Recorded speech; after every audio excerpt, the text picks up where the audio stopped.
देख रहे हैं ए न्यूज टुडे।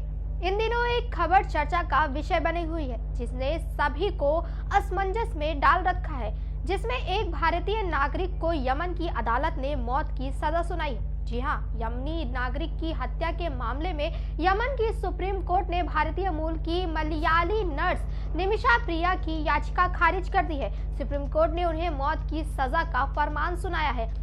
1 साल जेल में रहने के बाद निचली अदालत ने साल 2018 में निमिषा को फांसी की सजा सुनाई थी, जिसे निमिषा की फैमिली ने सुप्रीम कोर्ट में चुनौती दी, लेकिन वहां भी निराशा ही हाथ लगी। भारत सरकार के वकील ने गुरुवार यानी 16 नवंबर को दिल्ली हाई कोर्ट को बताया कि सुप्रीम कोर्ट ऑफ यमन ने निमिषा की मौत की सजा बरकरार रखी है। हाई कोर्ट में निमिषा की मां ने याचिका दाखिल कर यमन जाने की इजाजत मांगी थी। आइए जानते हैं कौन है निमिषा प्रिया और किस मामले में सुनाई गई उन्हें मौत की सजा।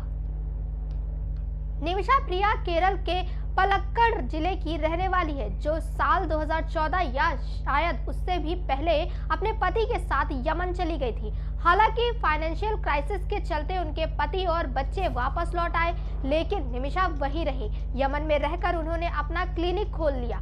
इसको खोलने के लिए ही उन्होंने तलाल आब्दो मेहदी से कांटेक्ट किया और क्लिनिक खोलने के लिए मदद मांगी थी। साल 2014 में निमिषा प्रिया ने यमन में क्लिनिक खोलने में मदद के लिए तलाल आब्दो मेहदी से संपर्क किया था। तलाल निमिषा के पति टोनी थॉमस का दोस्त था। साल 2015 में निमिषा ने अपने दोस्त अब्दुल हनान की मदद से क्लिनिक खोल लिया, जिसके लिए उसे तलाल से कोई मदद नहीं मिली। हालांकि अब निमिषा क्लिनिक से कमाई करने लगी तो तलाल अपना हिस्सा मांगने लगा और उसको परेशान करना शुरू कर दिया। एक रिपोर्ट के मुताबिक तलाल ने शादी के फर्जी डॉक्यूमेंट्स भी बनवा लिए और दावा करता था कि निमिषा उसकी पत्नी है।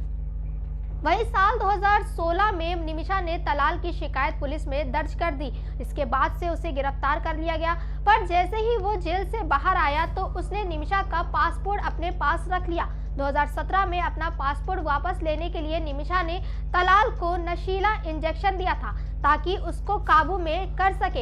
इंजेक्शन की ओवरडोज से तलाल की मौत हो गई। इस घटना में अब्दुल हनान भी उसके साथ शामिल था। वहीं तलाल की मौत होने के बाद निमिषा और अब्दुल हनान ने डेड बॉडी को ठिकाने लगाने के लिए प्लान बनाया। इसके लिए दोनों ने तलाल की बॉडी के टुकड़े कर दिए और उन्हें पानी के टैंक में डिस्पोज कर दिया। इसके बावजूद निमिषा और हनान बच नहीं सके और पुलिस ने पता लगा लिया कि तलाल की हत्या इन दोनों ने ही की है। अगस्त 2017 में पुलिस ने दोनों को गिरफ्तार कर लिया और फिर आजीवन कारावास की सजा सुनाई गई। बाद में निमिषा की सजा को फांसी में बदल दिया गया और अब्दुल हनान की आजीवन कारावास की सजा बरकरार रखी गई।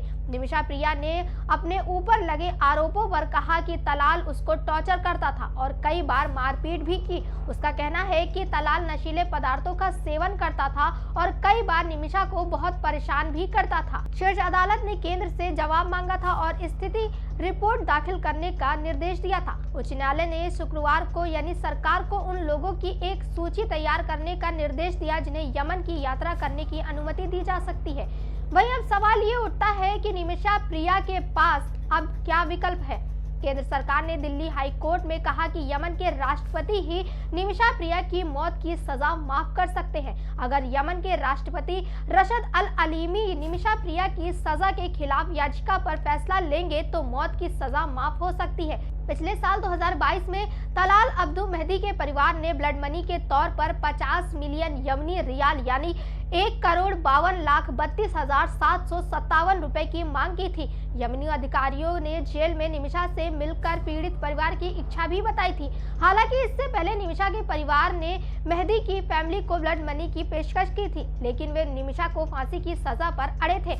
अब निमिषा की मां और सेव निमिषा फोरम ने कोर्ट में अपील कर यमन जाने की इजाजत मांगी है ताकि वो पीड़ित परिवार से मिलकर बात कर सके। तमाम और बड़ी खबरों के लिए जुड़े रहिए ए न्यूज टुडे के साथ।